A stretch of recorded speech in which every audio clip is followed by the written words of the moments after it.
You know exactly what you're supposed to do. You've known it for weeks. But when the moment comes to start, something in you just doesn't move. It's not laziness. It's not weakness. It's something quieter than that, something harder to name. And the worst part, you can't figure out why a version of you that wants things keeps failing to pursue them. That question is what this is about. You've probably told yourself the story before. I just need more discipline. I need to stop being so lazy. Other people manage. Why can't I? But discipline isn't what's missing. You can be disciplined about things you care about. You already are. The problem is something deeper, a disconnection between knowing something matters and actually feeling like it does. You sit down to work on the thing that could change your life, and your body feels nothing. Not resistance, not fear, just flatness. Like reaching for an emotion and finding an empty room. This affects everything. Your decisions start drifting. You say yes to things that don't matter because they at least feel like something. Your self-talk gets cruel. You call yourself unmotivated, broken, inconsistent, lazy. Your relationships absorb the confusion too. You grow distant or scattered, or you perform enthusiasm you don't actually feel. Psychologists have a name for this pattern. It's called emotional dysregulation through disconnection, and it shows up most frequently in people who learned, somewhere along the way, to separate feeling from functioning.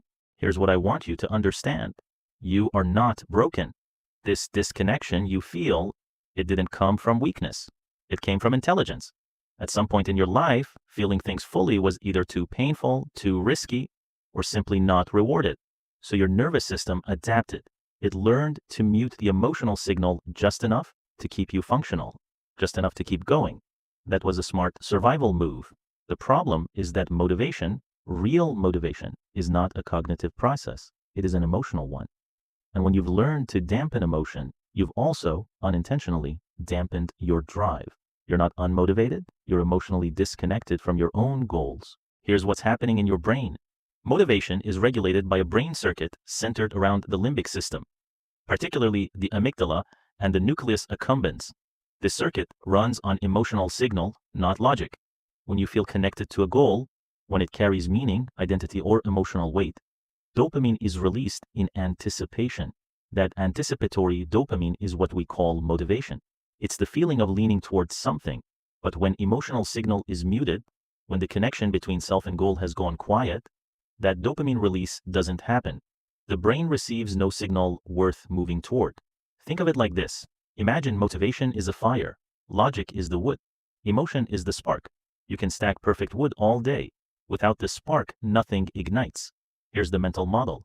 Awareness to emotional resonance to action. Most people skip the middle step. They try to go from, I know I should do this, directly to doing it. But the brain doesn't work that way. It needs to feel something about the task before it will generate the energy to begin. The practical implication of this is precise. If you want to reconnect to motivation, you don't need more information or better planning.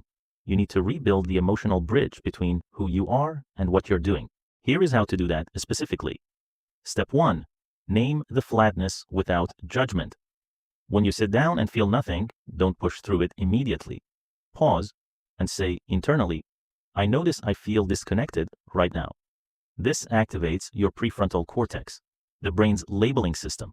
Research by neuroscientist Matthew Lieberman shows that naming an emotional state, even a vague one, reduces its power and increases self-awareness. You're not wallowing, you're regulating. Real life example, you open your laptop to write, nothing comes, you feel hollow.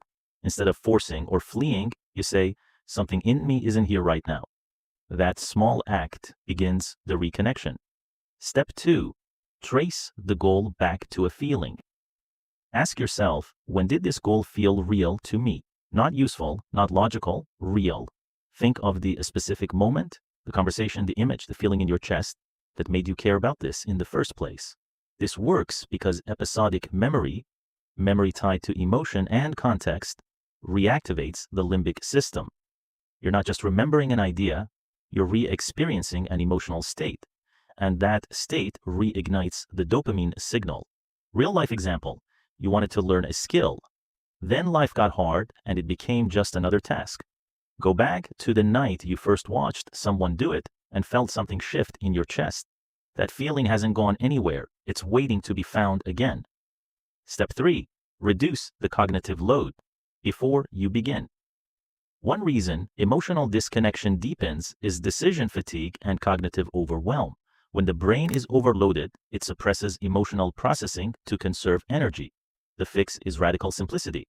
Before starting, remove one decision. 1, not 5. The brain responds to small, safe invitations, not grand commitments.